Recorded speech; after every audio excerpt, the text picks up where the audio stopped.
Bonjour et bienvenue dans un autre épisode de Richard dans le garage. Aujourd'hui, je vais déballer deux équerres que je me suis procurés et je vais aussi vous parler de mes autres équerres que j'ai ici. Donc, depuis un certain temps, je me cherchais, quand j'allais jeter un œil dans les magasins, évidemment d'outils, outillage et autres. Et pas parce que je m'en sers souvent et que je suis un grand bricoleur, pas tellement un bricoleur, mais c'est trop pratique à avoir. Un équerre comme ça. Là est en tout cas, elle n'est pas en plastique. C'est ce qui compte, puis quiconque sait comment travailler avec ça, ben, il y a plein de trucs qu'on peut faire avec ça. On va faire une petite démonstration tantôt. Et l'autre, que je trouve bien pratique parce que ça peut servir pour pas juste en menuiserie ou autre, ça sert dans plein de trucs mécaniques ou plein de trucs là. Le métal. Moi normalement on bricole, ça prend des choses avec un 90, ben ça c'est un outil pas mal. C'est bon pour les 90, les 45, mais aussi il y a plein de choses qu'on peut faire avec ça. J'ai regardé des vidéos là-dessus. Le problème que j'ai quand tu vas chez Canadian Tire, BMR et autres, c'est que trop souvent, ça ici, le boîtier, ça ici, c'est en plastique. Si tu veux l'avoir en métal comme ça, métal, aluminium, peu importe, ben tu m'en mets dans ta poche puis solide. Est-ce que c'est meilleur pour autant? Je ne le sais pas. Les deux vont coûter à peu près le prix de une comme ça dans les grands magasins. Donc, pas menuisier. Peut-être qu'un menuisier va me dire que tu es à côté de la plaque, mais je ne suis pas menuisier. Ce qui est bien avec ce genre d'équerre-là, d'abord, c'est que avec ça ici, cette coulisse, on le fait glisser ça comme on veut. Ça va nous donner des angles de 90 degrés. Parfait. Vous voyez, 90. Si on veut tirer une ligne pour un 45, avec ça on peut tirer la ligne à 45, la longueur dont on a besoin. Et si on enlève ça, bon, c'est peut-être pas le meilleur niveau du monde, mais on a un niveau qui va nous donner le niveau, évidemment. Ça peut servir de bien des façons pour tester la hauteur, n'importe quoi. Il y a un petit truc, ça mettons que il n'y a pas de crayon à portée de la main. Avec ça, vous pouvez faire un trait, surtout sur du métal. Là, je n'ai pas de métal proche de... Tu peux faire un trait comme ça. Sur le métal, ça va graffiner, ça va faire... Tu vas voir ta mesure. Bon, on va dire d'autres avec ça. C'est un outil qui est, comme on dit, polyvalent ou versatile, c'est ça là. Et il est gradué en pouces et en métrique. Je vais vous montrer d'autres outils tantôt, vous allez voir que ce n'est pas des jeunesses parce qu'elles sont seulement en pouces des deux côtés. Pouces et métrique. Donc, je vais remettre ça là-dedans.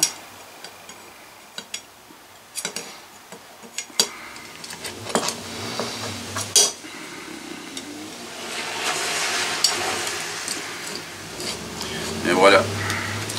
Donc, on peut s'en servir comme règle à mesurer. Tirer 45,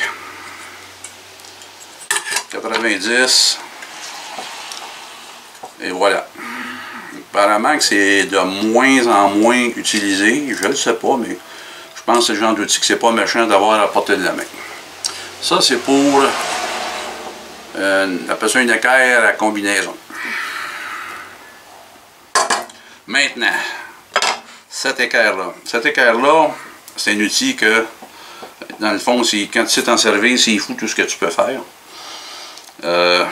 Mettons que tu te dis, ok, là, tu as ta ligne à 45, mais tu vas aller chercher un 30 degrés. Fait que tu as ta coche ici pour 30 degrés. Ah, c'est ça, ouais, c'est ça, 30 degrés. Tout ça. Il me semble que c'est ça. Quelque chose de même, en tout cas. Puis tu peux, moi je suis pas très bon, mais voilà ça, 30 degrés. Tu t'accroches, 30 degrés. Tu viens chercher ta ligne ici. S'il y en a qui écoutent ça et qu'ils voient que je me trompe, ben, gênez-vous pas pour me le dire. Il me semble que si j'ai bien vu, c'était ça. On devrait avoir ta ligne à 30. Comment est-ce qu'on le mesure? C'est ça ici, 30. Fait qu'on est sur la ligne, on est bon. Là, on est 30 degrés ici et 60 sur l'autre côté. On va vérifier pour le 60.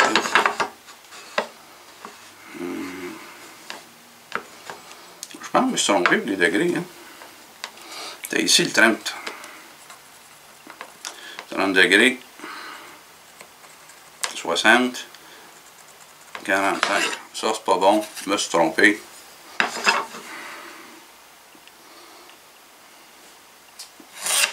$30. 45. Ça, c'est pas bon. Et 60. C'est sûr, c'est pas parfait, là, mais en gros, c'est ça. Donc, puis le fait, on peut s'en servir. Il y a plein de trucs comme pivot. Il y a plein, j'ai vu plein de choses. En tout cas, c'est pratique. Ça aussi, c'est un outil qui est assez polyvalent. C'est la marque Work Pro. C'est américain, probablement fabriqué en Chine.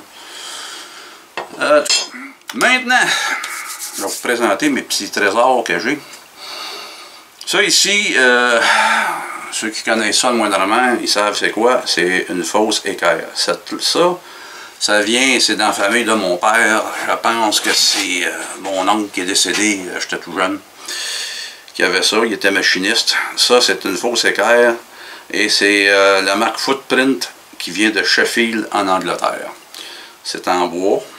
Le manche est en bois. Une fausse équerre.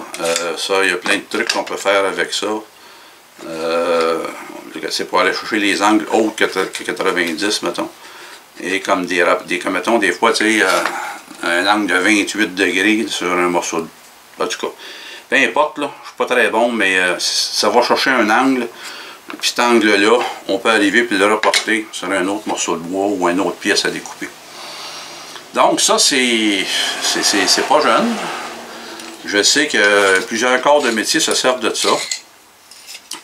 C'est très pratique. Mais surtout celui-là, c'est une valeur sentimentale que j'ai. Je suis content de l'avoir réussi à le garder dans la famille. Ça, c'est un. L'autre, qui vient aussi de mon oncle, qui était machiniste. Chez Canadair, anciennement Canadair, aujourd'hui Bombardier. Ce qu'on appelle un équerre de machiniste. Ça, c'est la marque Stanley. Et vous dire comment c'est vieux. C'est tout gradué en pouces. Il y a 0 métrique. Et si vous regardez, faites des recherches un peu, avec les nouvelles équerres de machinistes sont faites, ils ont juste 2 rivets. Lui, si vous regardez bien, la pièce, c'est une espèce de tripode, ou je ne sais pas trop, qui est machiné, puis les trous sont faits pour. On voit que c'est pas juste 2 rivets, c'est une pièce, avec des genres de rivets dans le milieu pour tout solidifier, mais c'est trop haut, c'est un 3 points, c'est quelque chose de 3 points. Très solide, très bon. C'est plus vieux que moi, ça, ce truc-là. Et de la marque Stanley. C'est pas d'hier. Je ne sais même pas si Stanley font encore ça aujourd'hui. Probablement. Mais je ne suis pas sûr qu'ils font la même qualité que ça. Ça aussi, c'est un souvenir d'un de mes oncles. La troisième équerre, c'est la bonne grosse vieille équerre. 24 pouces par 16 pouces extérieur et 14 pouces intérieur. Ça, quand tu travailles le moindrement le bois, ou tu as des gros morceaux à découper, c'est l'article. Ça aussi, c'est un... Il n'y a rien de métrique dans ça, donc ça c'est pas un souvenir, ça c'est... Dans la première maison que j'avais achetée, c'était là. les gens qui ont déménagé ne l'ont pas apporté. C'est une Max Stanley aussi. Mais c'est quelque chose qu'on voit que ça a servi. Ça a du millage. Ça a servi. J'ai fait de mon mieux pour la garder dans un bon état. Je pense qu'elle est dans un état pas pire. Donc, ben, et voilà, c'est tout. C'était le petit déballage de 2 de mes nouvelles équerres. Équerre multifonction. Équerre menuisier. Présentation d'une fausse équerre. Équerre de machiniste. Et la bonne vieille grande équerre. Qui est... c'est ça. C'est quand même assez lourde, là. Donc voilà, c'était mes 5 équerres, mon assortiment d'équerres. Donc, la prochaine fois j'ai des travaux à faire, j'ai intérêt à être d'équerre parce que j'ai tout ce qu'il faut pour être d'équerre. Eh bien, sur ce, je tiens à vous remercier et je vous dis merci et à la prochaine. Au revoir.